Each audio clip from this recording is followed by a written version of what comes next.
This video follows on as a continuation of our series about the 10 Sefirot, or attributes of God, by which He chooses to be perceived by mankind in this world, in the world in which we live.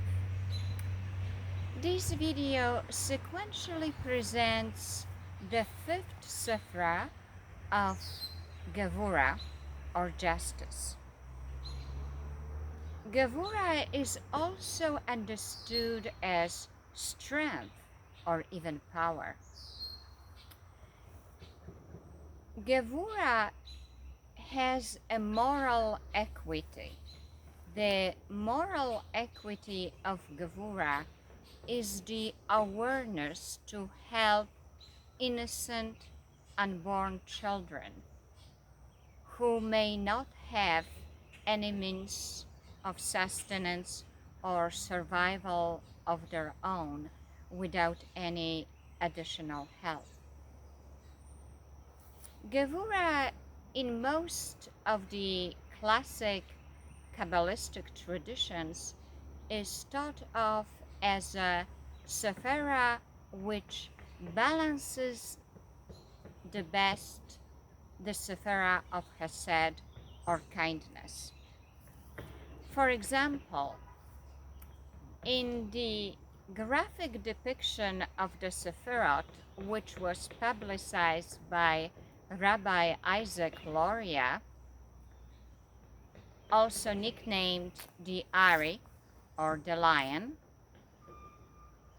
Chesed, or kindness, corresponds directly to the right arm of the Sefirot, while Gevurah, or justice, corresponds to the left arm. One might question why Chesed, or kindness, is depicted on the masculine or right side of the classic diagram, while Gevurah, or justice, is depicted as being associated directly with the left arm of this diagram. In addition to Chesed, or kindness, being a masculine syntax in Hebrew, and Gevurah being a feminine syntax in Hebrew, the ancient Kabbalists suggested a parallel to the different types of practical roles fathers and mothers share in raising their young children. In very general terms, one may find that father is more lenient with the discipline of the children, while the mother is more often a more stricter enforcer of the discipline.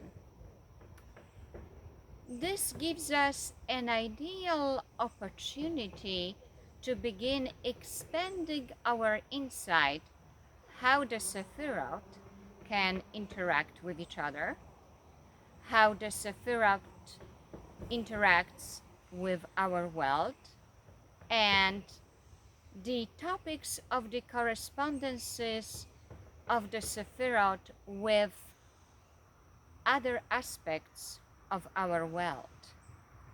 The moral equity of the Sefirah is the awareness of the necessity to go beyond the immediate, to go beyond the human indifference, and seize any opportunity to assist the innocent unborn, to help them survive.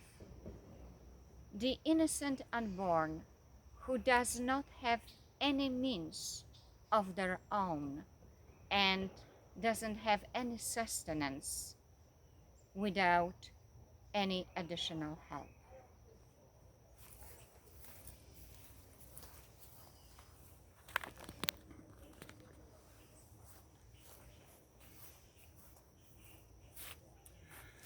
So there are two topics Atara and I would like to introduce now.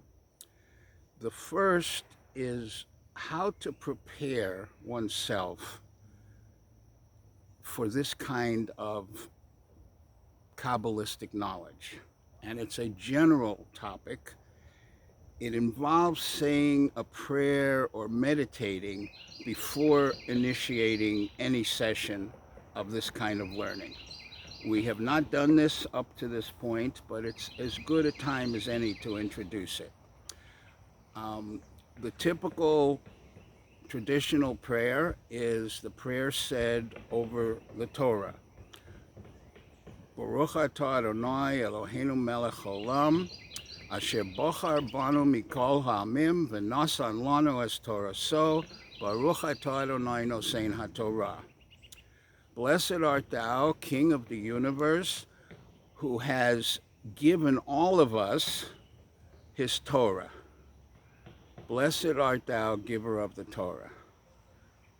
This extra spiritual guidance will help us ascend as we learn each of these new principles about the Sefirot.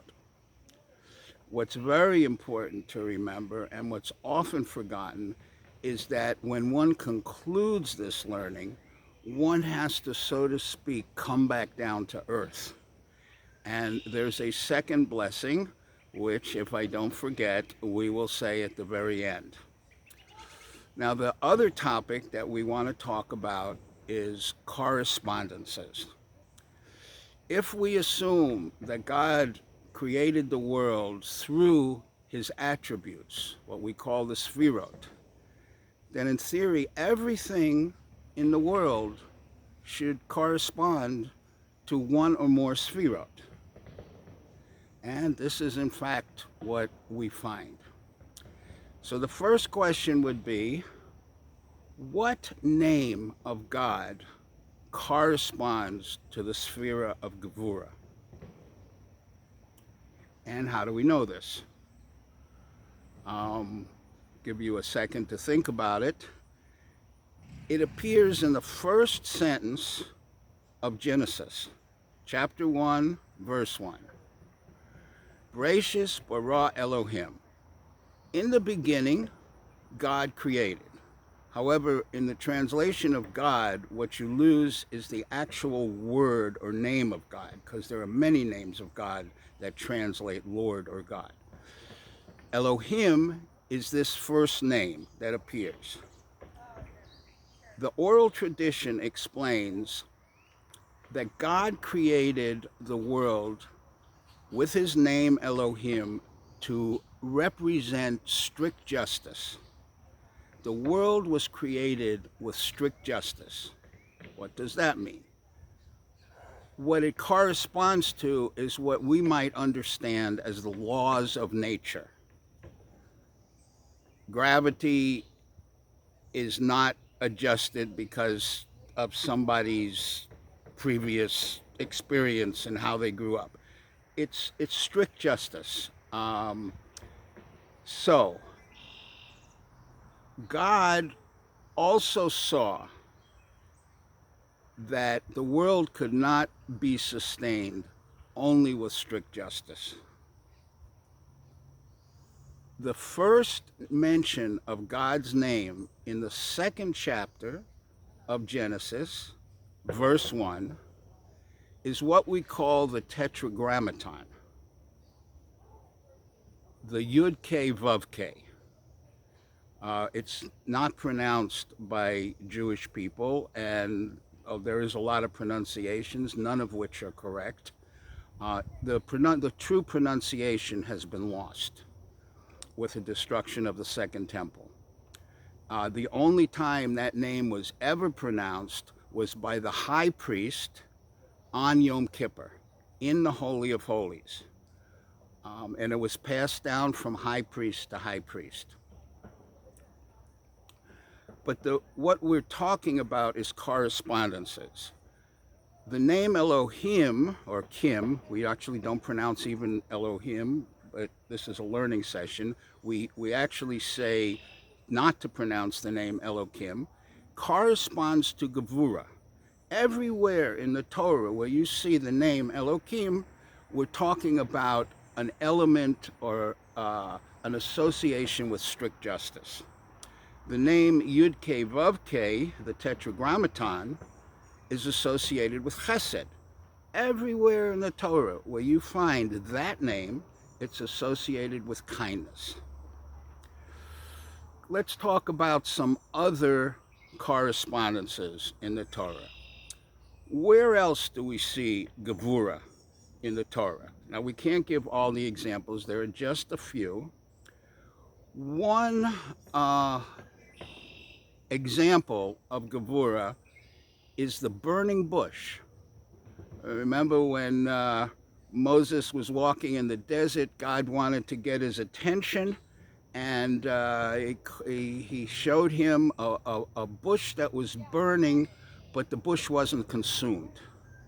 And Moses said, gee, that's interesting. And he went over to the bush, and God gave him instructions about how to deal with Pharaoh and how to, get the Jewish people out of Egypt safely.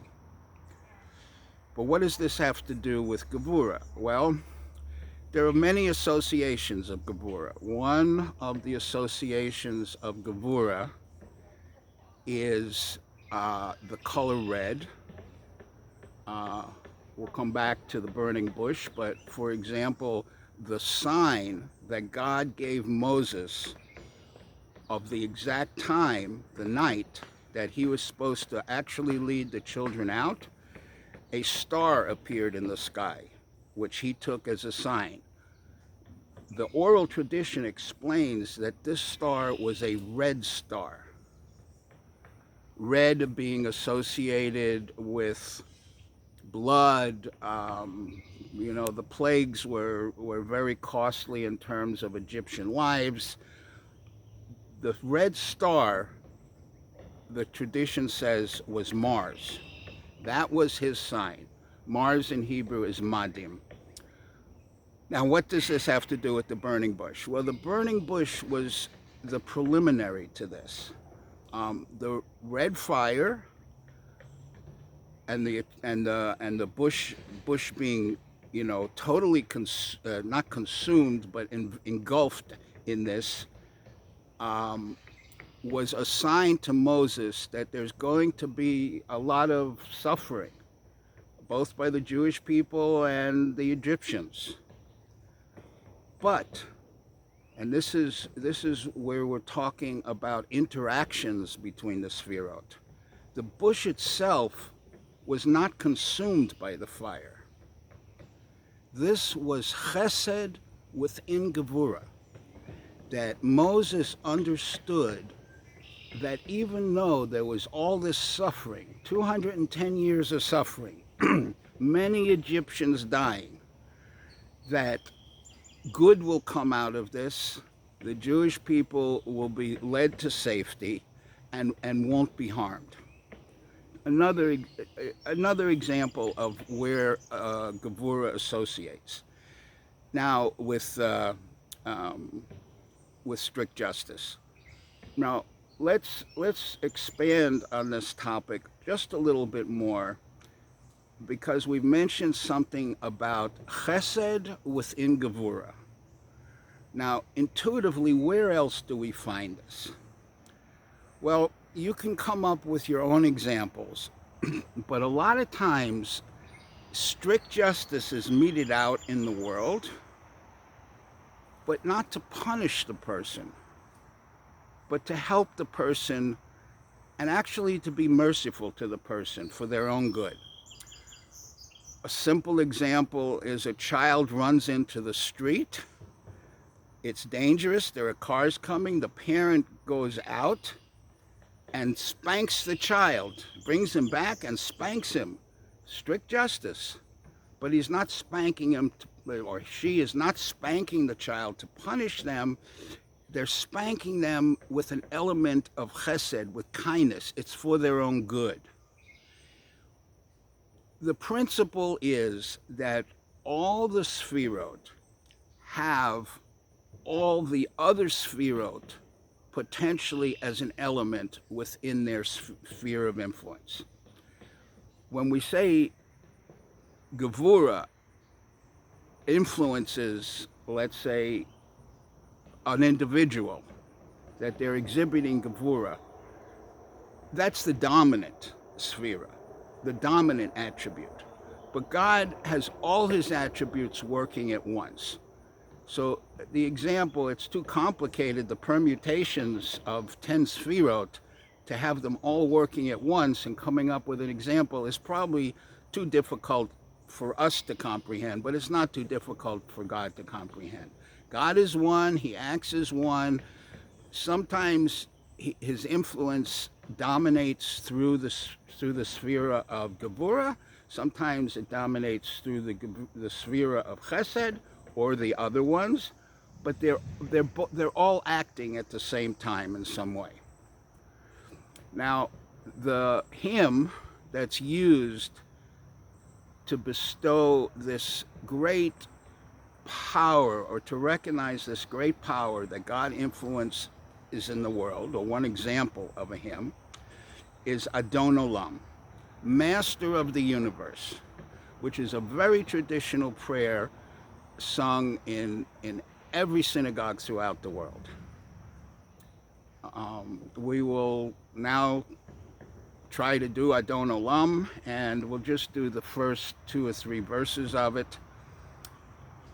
Adon Olam, Asher Malach, B'terem Kol Yitzir Nivra, Adon Olam, V'eis Nasa, B'chefso Kol, Azai Melech Shemo Nikra, Adon Olam, Adon Olam, Adon Olam, Asher Malach, Asher Malach, B'terem Kol, B'terem Kol, Yitzir Nivra, Yitzir Nivra, Li'eis Nasa, Dies Nasa, B'chefso Kol, B'chefso Kol, Azai Melech Shemo Nikra, Adon Olam, V'acharei Kichlos Hakol, Levado Yimloch Nora, Adon Olam, V'hu Haya, V'hu Hoveh, V'hu Yeh B'Sefirah, Adon Olam, Adon Olam, Adon Olam, Asher Malach, Asher Malach, B'terem Kol, B'terem Kol, Yitzir Nivra, Yitzir Nivra, Li'eis Nasa, Dies Nasa, B'chefso Kol, B'chefso Kol, Azai Melech Shemo Nikra, Adon Olam. Even the ducks are singing.